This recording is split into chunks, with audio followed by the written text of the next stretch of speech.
Jersey's own Zach Gelb. Or maybe it's Pennsylvania. Anyhow, it's one of the two, I'm pretty sure. The Zach Gelb Show continues on Fox Sports 920 The Jersey.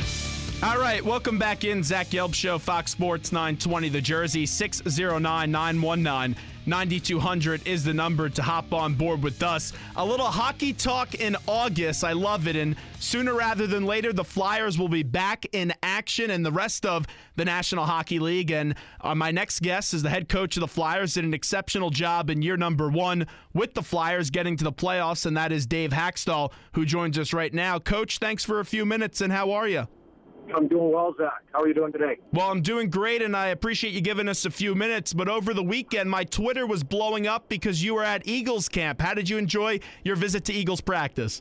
It was. I loved it. Having the chance to get over there and just get a little, a snapshot of their facilities. And I wish I could have stayed a little longer at practice. I was just there for probably the first 45 minutes or first hour, but it gives you a real sense and gives you a chance to learn from what others are doing a little bit.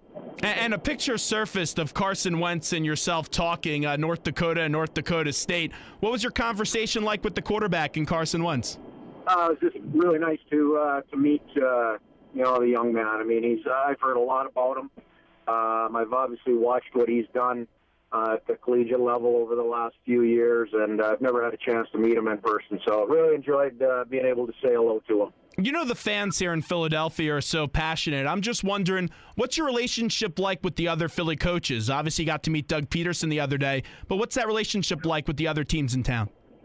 Well, you know what, Zach, I got to be honest with you. Last year it was tough to really do anything, other than just purely focus on making the transition here to Philadelphia and to the Flyers. So I didn't get a chance to get out very much and meet very many of the other guys. But hopefully, knowing full well how busy it gets once seasons get rolling here, hopefully I have a chance to do a little better job of that this year. Dave Hakstol joins us right now on the Zach Gelb Show, and I asked you this question after you lost to the Capitals, and you told me that I had to ask you it again later down the road, so that's what I'm doing right now. With full year number 1 in the books, what you learn about Dave Hakstol in that year number 1? Well, it's like everything, Zach. I mean, you have to go about your business with the plan in mind, and you have to do it in your own way. But you also have to really, respect and take advantage of all the great people around you. And really, that's what I did. Through year 1, so many good people, not only in our locker room in terms of the players, but also in and around our coach's room and our entire staff. Helping me make that transition. There's a lot of little challenges. It's not the big things. It's not the big things that jump out at you. It's the little daily details that you really have to figure out and learn and incorporate into what you're doing. And that was probably the biggest learning curve for me. So in the offseason, when you had time to evaluate last season, I thought it was very successful, and I know that you're in the business of bringing a Stanley Cup back to Philadelphia, but in year number 1, I thought it was extremely successful getting to the playoffs. How would you evaluate the season last year? Well, I thought we made a nice step forward, but that's all it is. And I think, everything is always a matter of perspective, whether it's something that's positive or, it's an upswing or a downswing. It's all a matter of perspective. And I think, from top to bottom within our group, I think our perspective is good. I think we all feel like we made a stride last year. We're proud of the effort, that we gave from top to bottom. But I think we fully realize the challenges that are ahead in going from where we're at today to making a step forward here over our next 10 or 11 months. And, like I said, all a matter of perspective, all a matter of really continuing with a day-to-day mentality of working and winning and getting better. So if you want to take that next step, what are some points of emphasis that you have for the guys heading into this season? Well, number one is just that mindset of being a consistent everyday team and all of the little things that we do. That's number one. That's the first piece of any formula for success is showing up and doing what you do it every day and do it very well. as a team, we simply have to continue growing from within, Zach. That's our focus.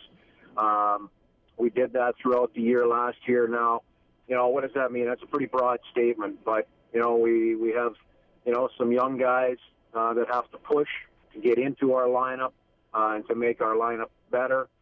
We have a lot of veterans, who can improve small areas of the game, individually improve what they're bringing to the table.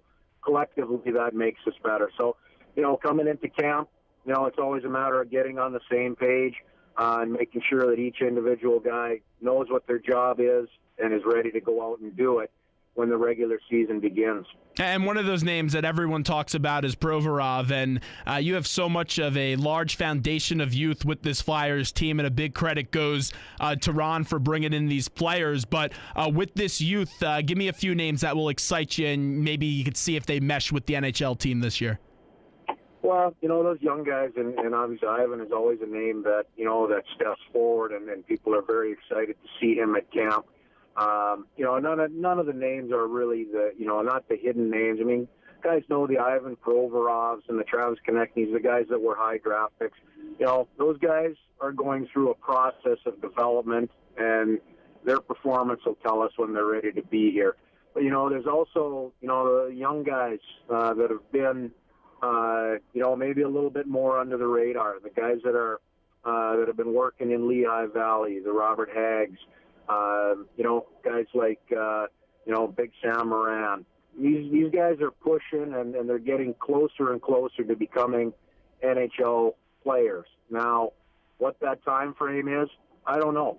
Much the way I answered your question at the end of the year, I'll answer this question by probably saying, ask me that question in about 6 weeks, because, that's when some of the questions will be answered. Just how many steps forward some of the young guys have made. Well, I'll hold you to that as Dave Hakstol joins us right now on the Zach Gelb Show, the head coach of the Flyers, who made the playoffs last year and went out in 6 games in round number 1 to the Washington Capitals. One of those young players that impressed everyone in Philadelphia and captivated their attentions last year was Shane Gostisbehere. With Ghost, what impressed you the most out of him in your number 1, and what do you want to challenge him to do in your number 2? Well, just his mentality and his confidence to come in and affect the outcome of the game is probably what most impressed me. Trying to keep it short on my answer here. The biggest challenge, I think, will be now coming back as a known commodity. It gets tougher in the NHL. Your second and third time through. He's not going to sneak up on anybody this year. So, what Shane's real focus over the summer has just been on his training, his conditioning, improving little details in his game. So, he's one of the guys. He's going to have to be a bit better in every little area in order to help our team, and I have no question that he'll be focused on doing that. And I think that Ghost is a very diligent player, and also with Braden Shen. I don't think Shen gets enough credit for the work that he puts in the offseason. But as a head coach, how do you ensure that those players, with the success that they had last year, don't get complacent this year? Well, every player is probably a little bit different. I don't see complacency really in either of those two guys in terms of the way they prepare and work. The challenges for them will come, as we drop the puck on the regular season, and you're in the spotlight to get it done and to produce on a nightly basis. Those are that's when that's when the rubber meets the road, so to speak, and you just have to have a real good presence and perspective, and go out and work to do little things that help your team win, and maybe not worry quite so much about the big things or the statistics. You have to go out and do the little things day in and day out that can give you a chance for success, and that's what I'll challenge those guys to do. So with that being said, this time last year, what did Shen specifically do to produce those results of 26 goals and 33 assists on the ice in the regular season? Well, I think it was just a kind of a regular step in his development. If you look at his numbers as he's built over the last few seasons, he's moved towards those type of numbers. Last year he did a good job for us when he was paired on a line with Claude Giroux. He did a good job. He He took advantage of that opportunity to play with the guy that can get you the puck. He did a good job on the power play unit in that spot in the middle of the rink. So those are all things that he's just got to build on those. And I tell you what, it gets tougher and tougher when the expectations are there to score on a nightly basis. So again, I fall back to making sure that he's doing all the little things. Being a physical player, being a gritty player, being a guy that's reliable with the puck, being good defensively. All of those little things are going to give him more confidence in his overall game to hopefully be able to go out and build on the numbers that he put up last year. Well, one player you never have to worry about and the fan base doesn't have to worry about is Wayne Simmons. You see the leadership that he has both on and off the ice. Just having a player like that must make your job so much easier, Coach, right? Yeah, exactly. Talk about presence. And, Simmer's a guy he just has a natural presence when he walks in a room. I think his intensity level immediately makes him a respected leader. And he's just a guy that we look to in so many different situations. So we're happy to have him on our side. Wrap it up with Dave Hakstol, final one with the head coach of the Flyers. So let's get to the goalies real quickly with Neuwirth and Mason. What's the plan for goalie this year for the Flyers? Well, I think I said it about halfway through the year last year, and maybe even earlier than that. We need both guys in order to be successful, and certainly that played out to be very true, last year as you look at our second half of the year, and I think it's the same this year. We got two quality guys. I'm not going to label one of them 1A and 1B. I'm just not going to do that. Those two guys are both quality netminders. They're both good teammates, and we're going to need both of them to be successful. There's, let's call it how it is. There's a high level of competition there. They're both good athletes and proud people. They're going to both want to be in the net. Only one can be there on any given one night. So I think it's a position of strength that will continue to build for us and is going to be very important for us as we drop the puck on that first Western swing when we begin out in L.A. Well, Coach, we appreciate the time today. Thanks so much, and let's do it again real soon.